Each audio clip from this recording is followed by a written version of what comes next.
The original most complete specimen of Estreptus ponticus is estimated at 4.6 meters long, and in walking with dinosaurs is reconstructed at about the same size, with a narration giving it at 5 meters long. It's apparently been claimed before that this relatively small size for a therapod is due to Estreptus ponticus being an example of insular dwarfism. However, the small size is actually due to the corals still not being fully grown, and these creatures could have gotten a bit larger. So, although it's not claimed to be an example of insular dwarfism in the episode, a fully grown Estreptus ponticus would have been bigger than the creatures shown here.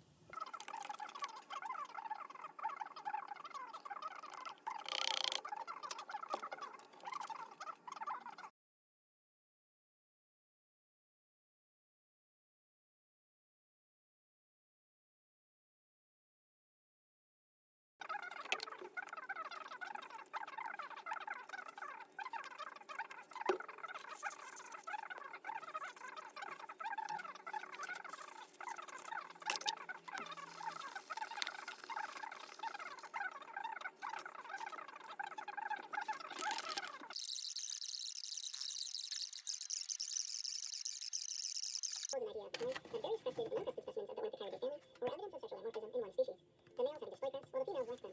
them. However, the clear sexual dimorphism between the male and female Typhon dactylus, with only the males possessing a large crest.